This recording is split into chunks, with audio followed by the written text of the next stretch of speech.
وقال اللہ تبارک و تعالی فی کتابہ المجید بسم اللہ الرحمن الرحیم وجاء من اقصى المدینة رجل یسعی قال یا قوم اتبعوا المرسلین. صلوات پڑھیں پر محمد و آل محمد.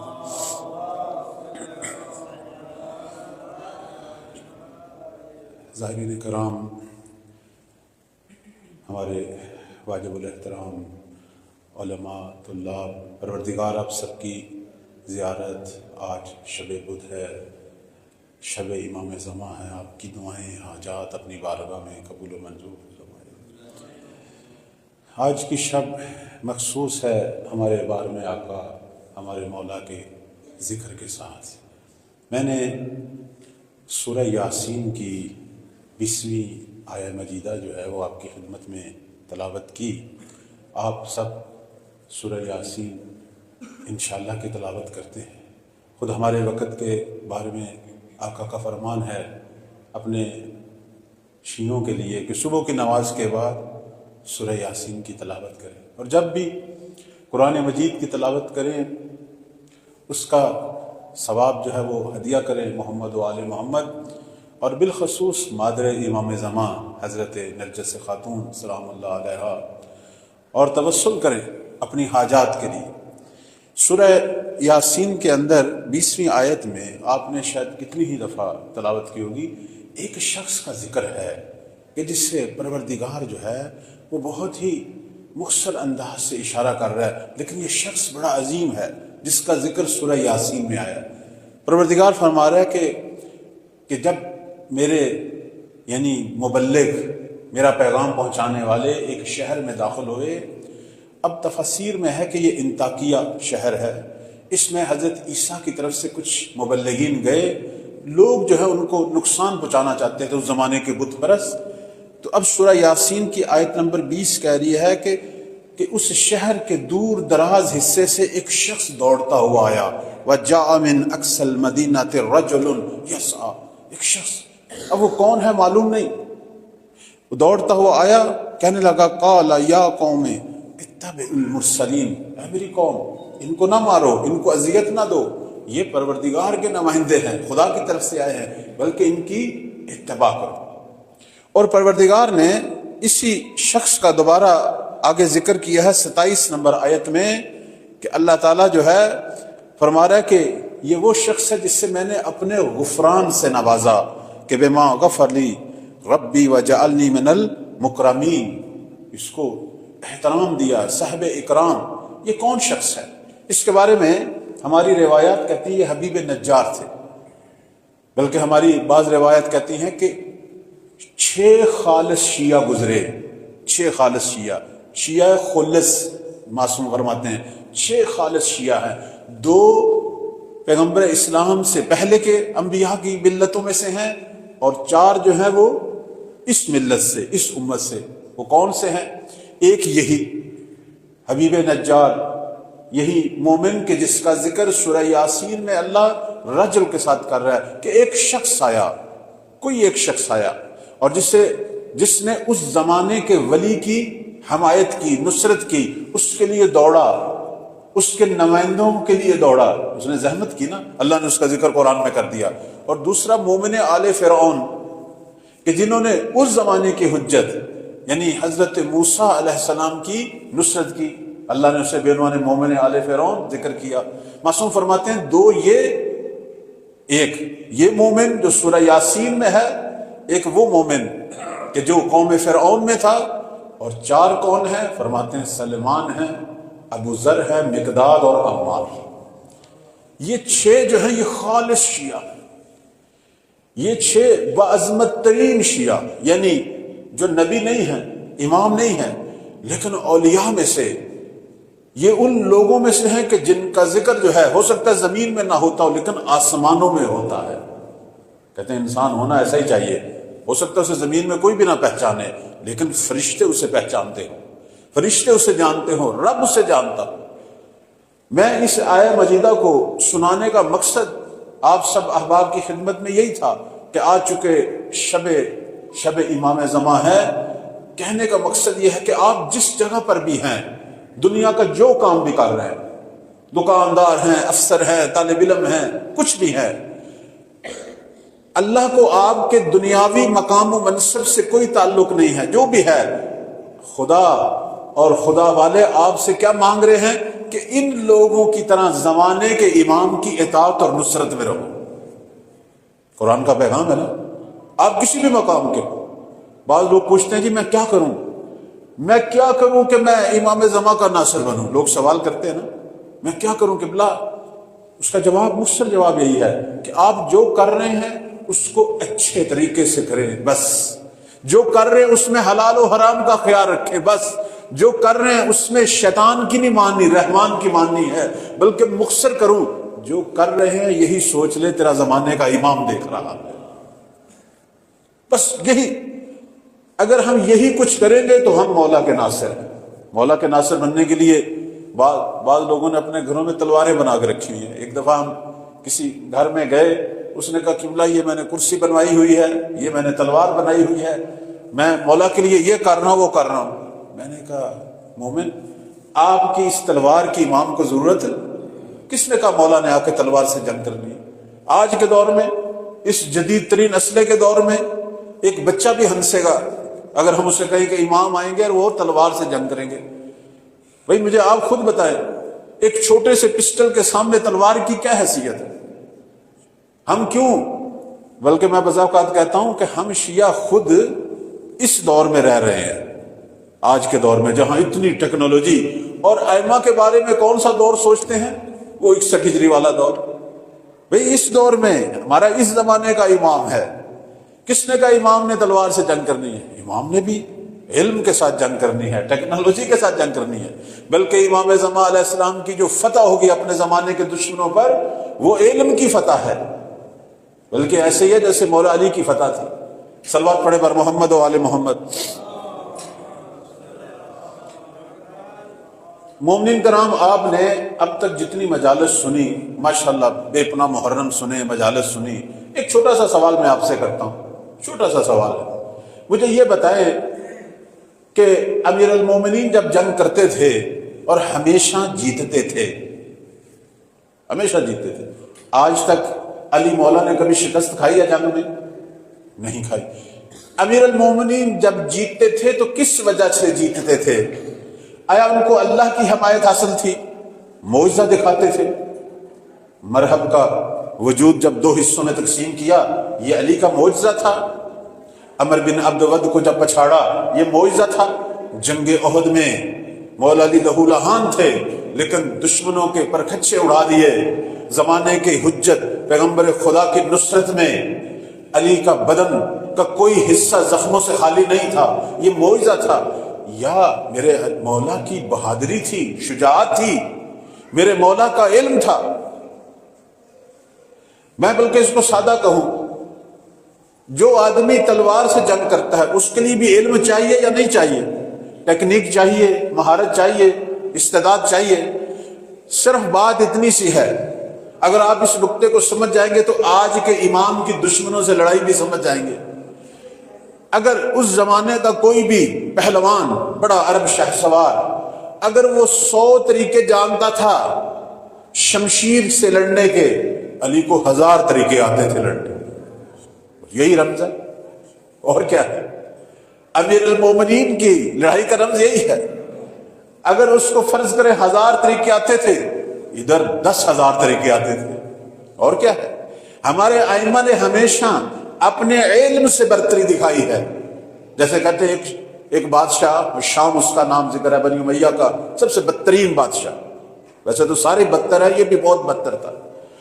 اس نے 5ویں مولا کو دعوت دی کہ میرے محل میں آئے۔ تیر زنی کا مقابلہ تھا جس میں عرب کے بڑے بڑے تیر زن آئے ہوئے تھے، مشہور واقعہ ہے، آپ نے سنا ہوگا۔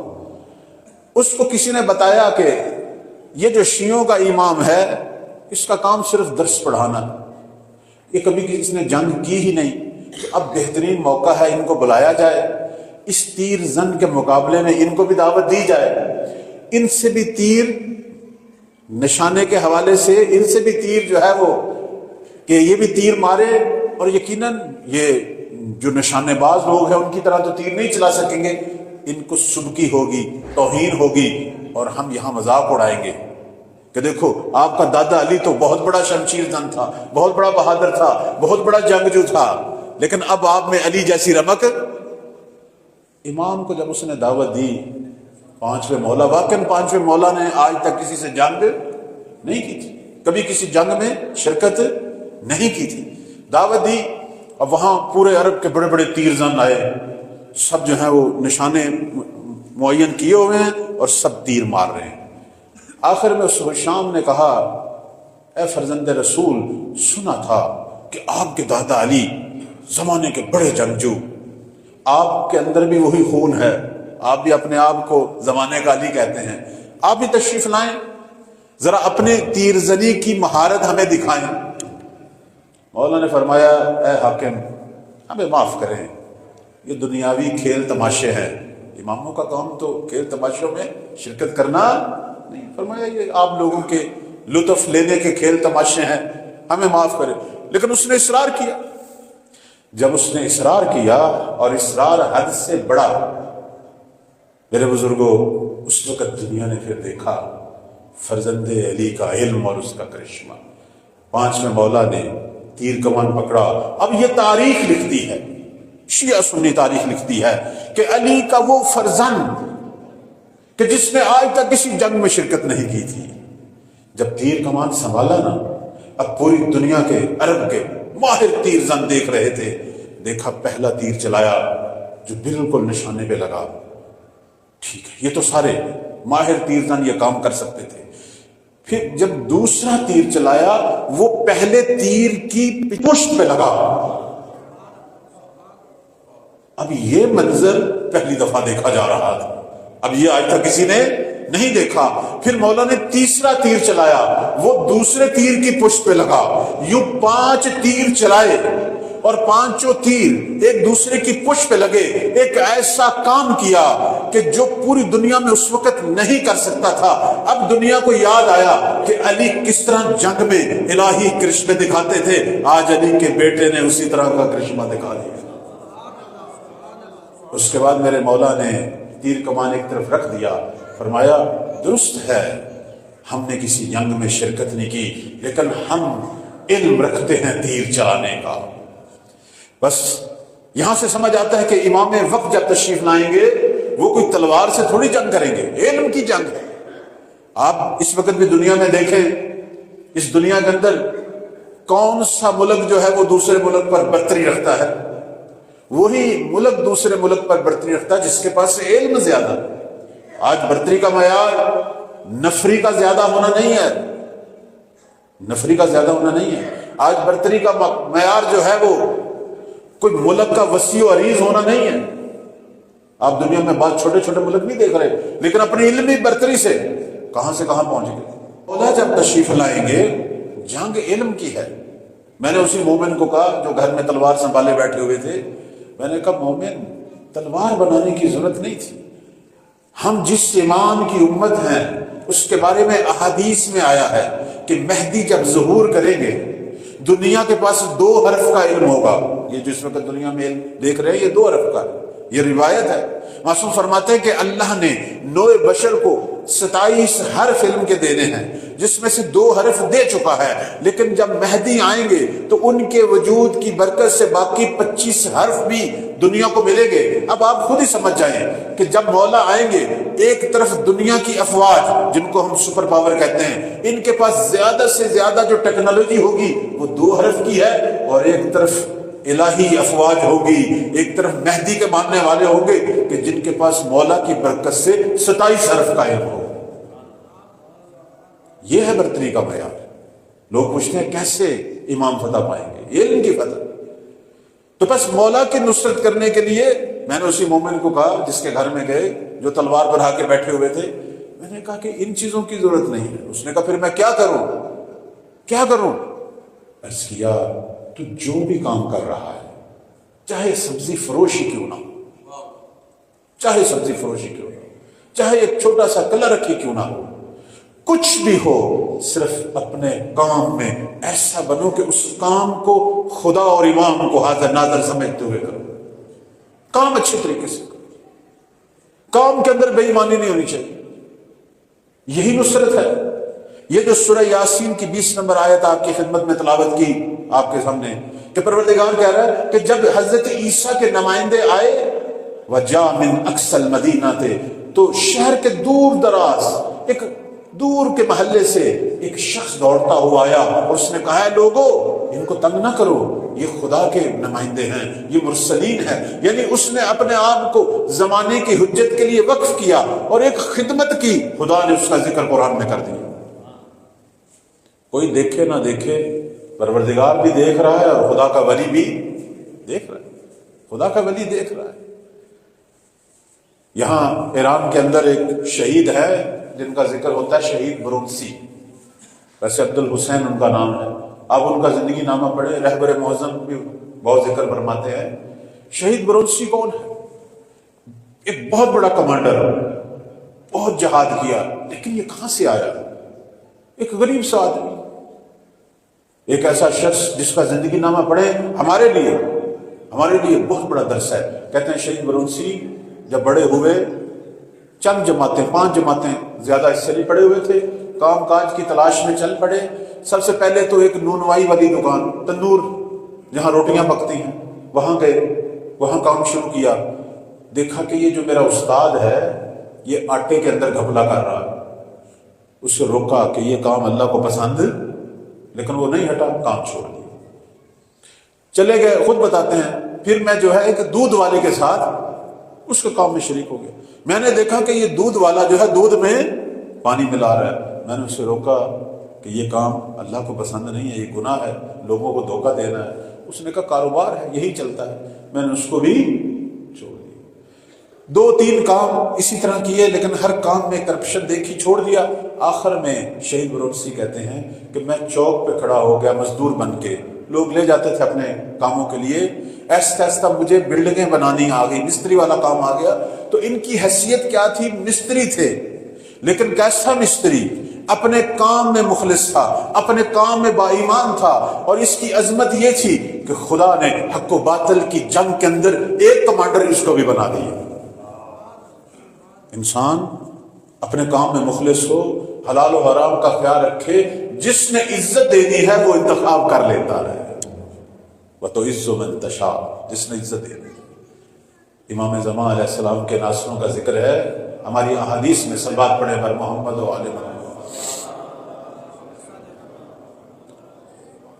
ہماری احادیث میں ذکر ہے کہ امیر المومنین سے پوچھا گیا کہ مہدی کے ناصر کون ہیں، ان کی کیا صفات ہیں کہ جنہوں نے آخر الزمان میں آنا ہے اور آ کے زمانے کے امام کی خدمت کرنی ہے، ان کی کیا صفات ہے؟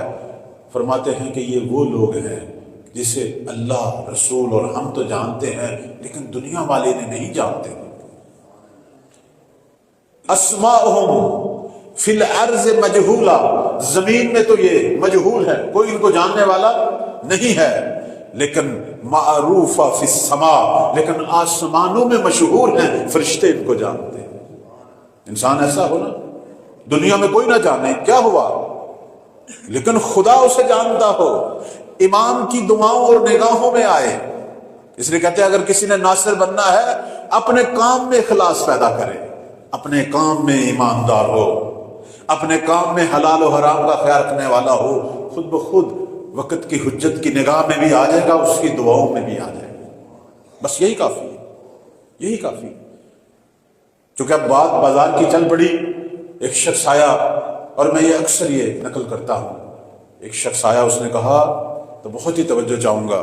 اس نے کہا کہ چھٹے مولا کو کہ مولا میں نے ایک جگہ پہ آپ کے شیعہ دیکھے، ماشاءاللہ بڑے مولائی. آج بھی ہم جب شیعوں کی تعریف کریں گے تو کیا کہیں گے؟ بڑے عزادار ہیں جی، بڑی خیرات کرنے والے، مجالس کا بڑا پروگرام، بڑے ماتمی، یہی کچھ بیان کرتے ہیں، یہی کرتے ہیں. اس نے آ کے بھی اسی طرح تعریف کی چھٹے مولا کے سامنے. فلاں جگہ پہ میں نے آپ کے شیعہ دیکھے، ماشاءاللہ جی بڑے موالی، بڑے عزادار. میرے مولا نے فرمایا مجھے صرف اتنا بتا، 2 کام میں تجھ سے پوچھتا ہوں، اگر یہ کرتے ہیں تو میرے شیعہ ہیں. جی مولا. فرمایا جب بولتے ہیں تو سچ بولتے ہیں، پہلی بات. جب بولتے ہیں تو سچ بولتے ہیں، اور جب کسی کے ساتھ معاملہ کرتے ہیں تو ایماندار ہیں۔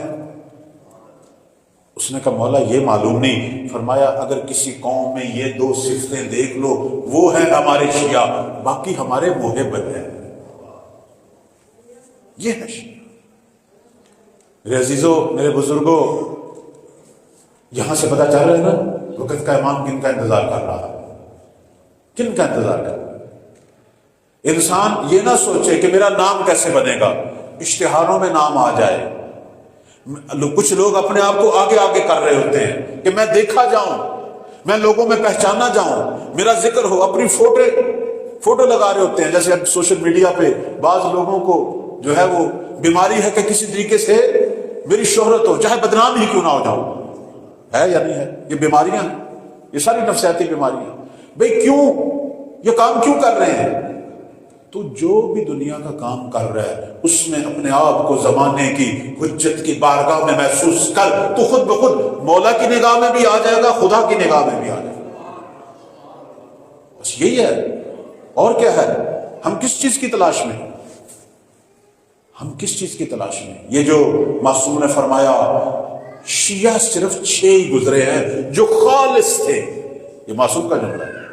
البتہ ہم بھی شیعہ ہیں، اللہ کرے شیعوں کے اندر بھی درجے ہیں۔ فرمایا خالص ترین شیعہ 2 وہ ہیں کہ جن کا قرآن میں ذکر ہے، ایک حبیب نجار جس کا سورہ یاسین میں ذکر ہے کہ پروردگار فرما رہا ہے کہ شہر کے دور دراز حصے سے ایک رجل دوڑتا ہوا آیا، زمانے کے مرسلین کی خدمت میں اپنے آپ کو پیش کیا، اور ایک مومن آل فرعون ہے۔ باقی کون ہے؟ باقی فرمایا سلمان ہے، ابو ذر ہیں، عمار ہیں، مقداد ہیں۔ یہ خالص شیعہ ہے، یہ خالص شیعہ ہے۔ یہاں جب ہم آتے ہیں بی بی کے حرم میں، اپنے لیے یہی دعا مانگا کریں کہ ہمیں زمانے کے امام کے خالص شیعہ کا نام دے۔ یہ سب سے بڑی دعا ہے، یہ سب سے۔ اب میں آپ سے پوچھتا ہوں کہ جناب سلمان، جناب ابو ذر، جناب مالک، جناب عمار، یہ سادات تھے، اولاد پیغمبر تھے، کسی نبی کی خاص کسی نبی کی اولاد میں سے تھے؟ نہیں، کوئی بھی نہیں جانتا۔ عام قبائل سے تعلق رکھنے والے لوگ تھے، لیکن کیا وجہ ہوئی کہ معصوم کو دنیا تشیع میں صرف یہی خالص شیعہ نظر آ رہے ہیں؟ اس لیے کہ یہ وہ لوگ تھے کہ جو اپنے رب اور زمانے کے ولی کی بارگاہ میں سچے تھے، زبان سے بھی سچے تھے، اپنے عمل میں بھی سچے تھے، سچے تھے۔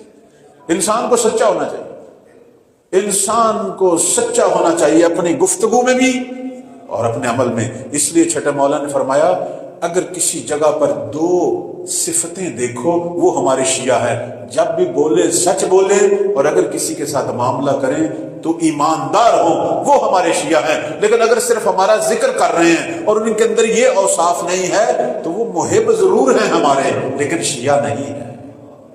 شیعہ بننا زحمت رکھتا ہے، شیعہ بننا زحمت رکھتا ہے۔ شیعہ ایسے نہیں بنتا آدمی، جیسے کہتے ہیں 8ویں مولا امام رضا علیہ السلام کی بارگاہ میں، اللہم صلی علی محمد، ایک گروہ آیا کوفہ کے شیعوں میں سے۔ اب بات چونکہ شیعوں کی چل پڑی، انہوں نے کہا، باہر جو خادم کھڑا ہوا تھا 8ویں مولا کی بارگاہ کے باہر، کہنے لگے بڑے فخر سے کہ ہم کوفہ سے شیعان علی آئے ہیں، مولا کو آپ جا کے پیغام دیں، ہم ان کی زیارت کرنا چاہتے ہیں۔ خادم گیا، اس نے جا کے 8ویں مولا کی بارگاہ میں کہا کہ باہر ایک جماعت کھڑی ہے، کہتے ہم شیعان علی ہیں اور کوفہ سے آئے ہیں۔ 8ویں مولا نے فرمایا ان کو وہیں رہنے دو، آنے کی ضرورت نہیں ہے ان کی۔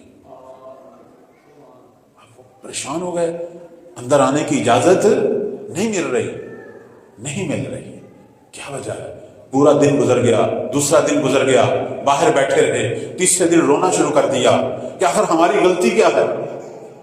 جب ان کے رونے کی آواز آئی، معصوم نے کہا اب ان کو آؤ۔ جب وہ اندر داخل ہوئے، سلام کیا، جواب دیا، کہنے لگے مولا ہم سے غلطی کیا ہوئی؟ فرمایا تم لوگوں نے دعویٰ بہت بڑا کیا تھا، تم لوگوں نے دعویٰ بہت بڑا کیا تھا، تم نے کہا تھا ہم شیعان علی ابن ابی طالب ہیں، لیکن مجھے تم میں سے کسی میں سلمان جیسی صفت نظر نہیں آ رہی، کسی میں میسم جیسی، عبادت نظر نہیں آ رہی، کسی میں مالک جیسی شجاعت نظر نہیں آ رہی، میں تم میں کہیں بھی حبیب ابن مظاہر جیسے رنگ نہیں دیکھ رہا، میں تم میں کہیں بھی مقداد جیسی تجلیاں نہیں دیکھ رہا۔ بس یہ نہ کہو ہم شیعان علی ہیں، اگر شیعان علی بننا ہے ابو ذر جیسے بنو، سلمان جیسے بنو، میسم جیسے بنو، مالک جیسے بنو۔ تو کہنے لگے ہم پھر کیا کہیں؟ فرمایا یہ کہو ہم محبان علی آ رہے ہیں، محبان علی آ رہے ہیں۔ شیعہ بننا ہے تو پھر اپنے آپ کے اندر رنگ پیدا کرو۔ میں آپ سے پوچھتا ہوں، مولا کائنات کیوں ہر روز میسم کے پاس جایا کرتے تھے؟ میسم کے پاس، میسم دکان تھی جناب میسم کی، جاتے تھے جناب میسم کی دکان پہ خود علی چل کے جایا کرتے تھے۔ میسم میرا دل کر رہا ہے میں تجھے آ کے دیکھوں، تجھ سے ملوں، میسم تو تھک گیا ہے، اب تو آرام کر، میں تیری جگہ بیٹھ کر تیری کھجوریں، تیرے حصے کی کھجوریں میں بیچتا ہوں، میں تیری دکان پہ بیٹھتا ہوں۔ کیا وجہ ہے کہ مولا ہر رات کمیل کا انتظار کرتے تھے، اگر ایک شب علی کمیل کو نہ دیکھیں تو شب نہیں گزرتی تھی۔ آخر یہ وجہ کیا ہے؟ کمیل کون ہے؟ میسم کون ہے؟ میرے عزیزوں، میرے بزرگوں، بات وہی ہے، کمیل اور میسم نہ سید تھے، نہ سید زادے تھے، نہ کسی نبی کی اولاد تھے، نہ کسی امام کی اولاد تھے، صرف ایک چیز تھی ان میں کہ انہوں نے اپنی مرضیاں ختم کر کے اپنے اوپر علی کی مرضیاں چلائی ہوئی تھی۔ وہ رنگ الہی میں، رنگ الہی میں الہی رنگ لے چکے تھے، وہ زمانے کے امام کی اطاعت میں تھے۔ انسان دنیا کا کوئی بھی کام کرے، جو بھی کام کرے، اس کام میں صرف اور صرف عمل صالح انجام دے، اس کام میں اپنے رب اور زمانے کے امام کے گرد فقط سچا ہو، وہی مولا کا ناصر ہے۔ کوئی اسے یاد کرے نہ کرے، امام زمان اسے یاد کرتے ہیں، مولا کی دعاؤں میں ہے، یہ نہ کہا کرے۔ اور اس کے لیے کوئی منصب کی ضرورت نہیں ہے، مشہور ہونے کی ضرورت نہیں ہے، کوئی بڑا نامی نسب، کوئی بڑا خاندان، کوئی ضرورت نہیں ہے۔ کربلا کے اندر 72 شہداء ہیں، اللہ نے کہاں کہاں سے لوگوں کو انتخاب کیا۔ آخر یہ کوئی چھوٹا سا مارکا نہیں تھا، ایسا مارکا تھا کربلا کہ جس کی نظیر نہ پہلے گزری نہ بعد میں، اتنا بڑا الہی امتحان۔ لیکن یہ 72 کون تھے؟ اب میں اور آپ ساری عمر گزر گئی مجالس سنتے ہوئے، میں آپ سے پوچھوں کہ کربلا کے شہداء کا نام لیں، کتنے شہداء کا آپ نام لیں گے؟ 4 5 6 10 12، لیکن یہ باقی کون تھے؟ یہ سارے جو ہیں یہ کوئی بڑے کوئی مشہور لوگ نہیں تھے، شاید عام سے لوگ تھے۔ جناب وہب کون تھے؟ آپ صرف حبیب کا ذکر نہ کریں، جناب مسلم کو نہ دیکھیں، ابو الفضل عباس کو نہ دیکھیں، یہ تو بڑی بڑی شخصیات تھی۔ وہب کون تھے؟ وہب کون تھے؟ بھیڑوں کا ایک غلہ تھا، ایک چوپان تھا، ایک چرواہا تھا، لیکن خدا نے اسے حسین کے لشکر کے لیے انتخاب کر لیا۔ جون کون تھا؟ ایک حبشی، بوڑھا حبشی، 90 سال سے زیادہ عمر تھی جناب جون کی، لیکن خدا نے اسے انتخاب کیا۔ بلکہ کہتے ہیں کہ روز عاشوراء جناب جون کو تو لڑنا بھی نہیں آتا تھا، کبھی وہ کوئی بیرونی سپاہی تو آئے نہیں تھے، وہ تو خدمت کے طور پر، نوکر کے طور پر آئے تھے۔ مثلا تلواروں کو صاف کر دیا، کپڑے دھو دیے، برتن دھو دیے، وہ تو ان کاموں کے لیے آئے تھے۔ جب روز عاشوراء شروع ہونے لگی، مولا نے کہا اے جون، تو نے ہماری بڑی خدمت کی، ہم تجھ سے راضی ہیں، لیکن تیری عمر چونکہ جناب حبیب سے بھی زیادہ عمر تھی، جناب جون 90-92 سال تھی، فرمایا اب تیری عمر ایسی ہے، میں مزید تجھے زحمت نہیں دینا چاہتا جون، میری طرف سے تو آزاد ہے، تیری جنت کا میں ضامن ہوں، تو جانا چاہے تو چلا جائے۔ آخری زندگی کے ایام، بڑھاپے کے، تو وہ کہنے لگا مولا آیا میرا رنگ کالا ہے، اس لیے آپ مجھے ان شہداء کے لشکر میں شامل نہیں کرنا چاہتے؟ آیا میرے جسم سے خون سے بدبو آ رہی ہے، اس لیے مجھے شامل نہیں کرنا چاہتے؟ فرمایا نہیں جون، کہنے لگا پر مجھے اجازت دیں، میں بھی شہداء کے اس گروہ میں شامل ہو جاؤں، میرا خون بھی آپ کے خون سے مل جائے، میرا نام بھی شہداء میں آ جائے۔ فرمایا کوئی بات نہیں، کوئی بات نہیں۔ اور جون جب لڑے، کس طرح شاندار طریقے سے لڑے، لڑتے لڑتے جب زمین کربلا پہ جون کی آخری سانسیں تھی، تو اس سے بڑھ کر کیا عظمت ہے کہ جناب جون کا سر تھا اور امام حسین کی گود تھی۔ اللہ اکبر، یہ عظمت ہے بھائی، یہ عظمت ہے۔ کہتے ہیں کہ واقعہ کربلا کے بعد جب شہداء کی لاشوں کو ڈھونڈ رہے تھے، خود امام چہارم جب تشریف لائے وہاں چوتھے مولا، لوگوں نے بتایا کہ ہمیں جو جو لاشیں ملی ہم نے دفنا دی، لیکن ایک ایسا لاشا ہے جس سے مشک و عنبر کی خوشبو آ رہی۔ سر تو نہیں تھے نا، اتنا حسن ہے اس لاشے، اتنا حسن ہے، مشک و عنبر کی خوشبوئیں آ رہی۔ میرے چوتھے امام کی آنکھوں سے آنسو آ گئے، فرمایا یہ ہمارے خادم، یہ ہمارے غلام، یہ جون کا لاشا ہے کہ جس نے یہ شکوہ کیا تھا کہ کہیں میرا خون جو ہے اس سے بدبو آئے گی کہ آپ شہداء کربلا کے گروہ میں میرا نام نہیں لکھ رہے۔ تو اللہ نے حسین کی نصرت، زمانے کے امام کی نصرت کے صدقے اس کے خون میں مشک و عنبر کی خوشبو پیدا کر دی۔ میرے عزیزو، نام و نسب کی ضرورت نہیں ہے، یہ نہ سوچا کریں کہ ہم کوئی بڑا کام کریں، نہیں، جو کام بھی کر رہے ہیں تو جس کام پہ بھی ہو، میں مثال دیتا ہوں، ایک سبزی فروش ہی کیوں نہ ہو، ایک مزدور ہی کیوں نہ ہو، صرف زمانے کے امام سے سچا ہو جا، بس ان کو یہی چاہیے، ان کو یہی چاہیے کہ ہم سے سچے ہو جاؤ، ہماری اطاعت کرو۔ آپ نے دیکھا کیسے کیسے لوگ، یہ تو ہم ذکر نہیں کر پاتے، کیسے کیسے لوگ، بہت سارے لوگوں کو ہم نہیں جانتے، ہم سوائے چند ناموں کے باقی نام جانتے ہی نہیں ہیں، لیکن یہ تو دیکھو خدا نے کن کن کو منتخب کیا۔ جناب وہب ایک نصرانی، ایک عیسائی، کیا توفیق ہے، ابھی شادی ہوئی ہے لیکن اللہ نے اسے لشکر حسین کے لیے منتخب کیا۔ اب اس شخص کی شجاعت دیکھو، دنیا نے بڑی بڑی مائیں دیکھی ہوں گی، جناب وہب کی ماں دیکھو۔ کہتے ہیں جب وہب لڑنے کے لیے گئے اور لڑے، اپنے زمانے کے امام کی نصرت میں لڑے اور شربت شہادت پیا، سر کاٹ کے ان کا جب دشمنوں نے پھینکا ادھر خیام حسینی کی طرف، تو جناب وہب کی ماں آگے بڑھی۔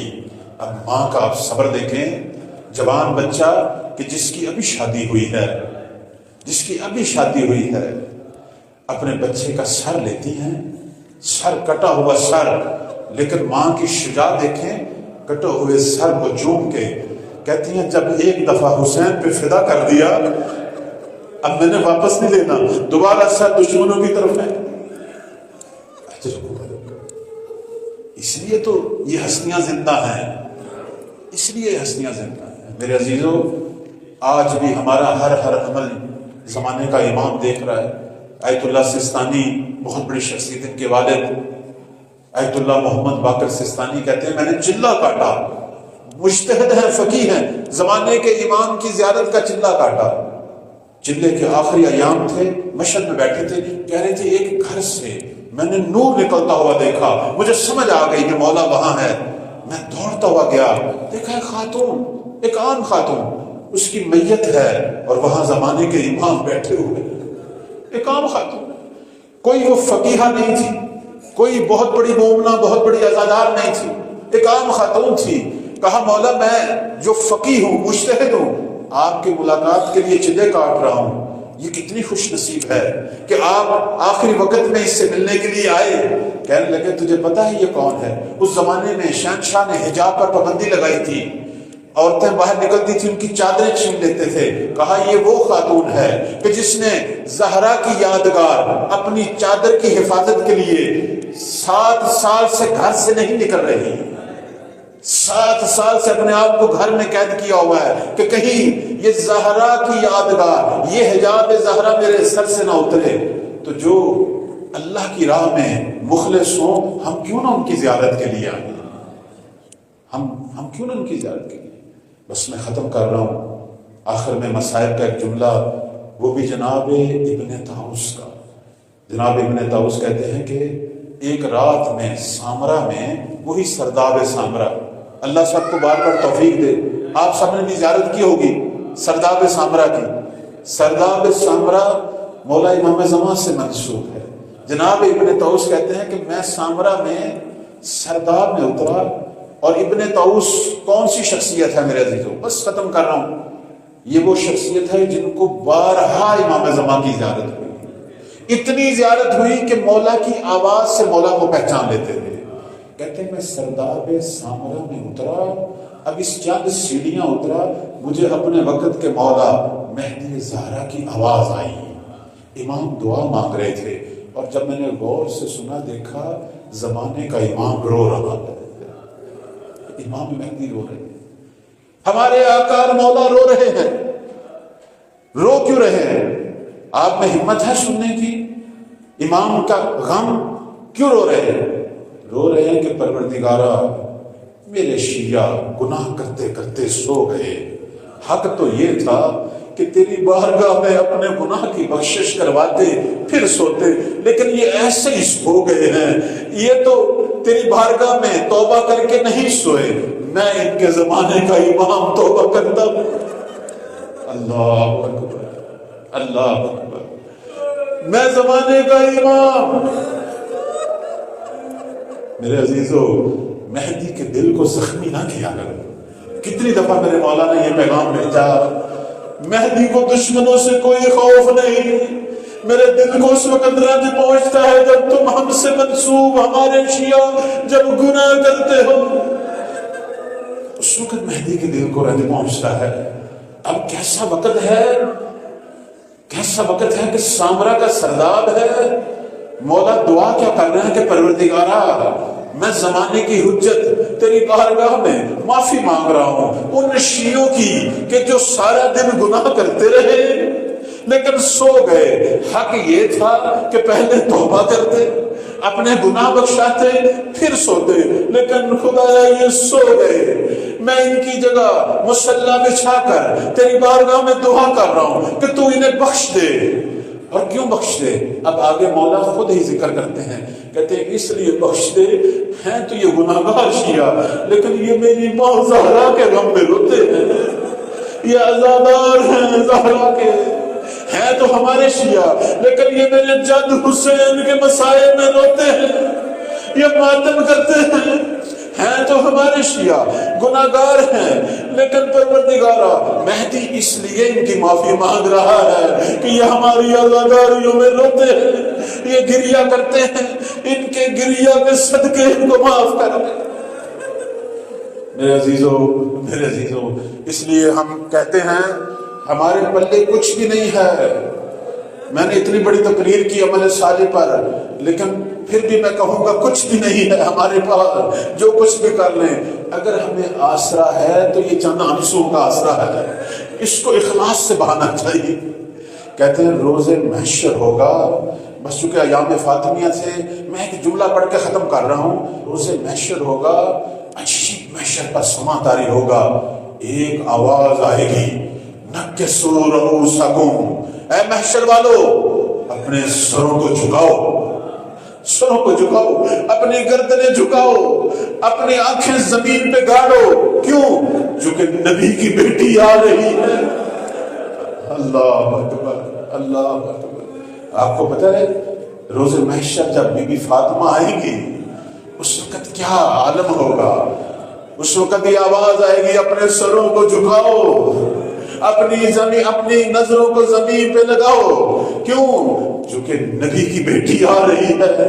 اب بی بی آئیں گی, کہتے ہیں کہ ناکہ پہ سوار ہوں گی, 70,000 حور ہوگی, آگے جبرائیل ہوں گے, دائیں بائیں اسرافیل میکائیل ہوں گے. اتنی شان سے بی بی کی سواری گزرے گی.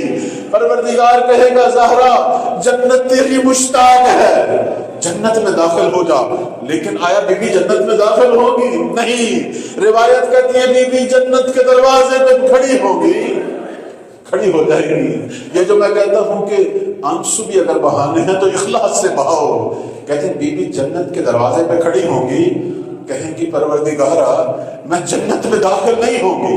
کیوں زہرا, کیوں جنت میں داخل نہیں ہوگی؟ اس وقت بی بی مولا حسین کا خونی کرتا نکالے گی, اجرکم اللہ۔ اس وقت کہتے ہیں وہ کرتا وہ ظالموں نے جو میرے مولا کے لاشے سے اتارا تھا، زہرا اس کرتے کو محشر کے سامنے لہرائیں گی، اور جس پر تیر و تلواروں کے نشان ہوں گے، اور جس پہ ابا عبداللہ کا خون لگا ہوگا۔ زہرا یہ کرتا کیوں نکالا ہے؟ کہتے ہیں اس وقت بی بی کی آواز آئے گی، پروردگارا میرے حسین کے آزادہ، اور ہمارے شیعہ جب تک جنت میں داخل نہیں ہوں گے، زہرا بھی جنت میں داخل نہیں ہوں گے۔ اللہ لعنت اللہ علی الظالمین۔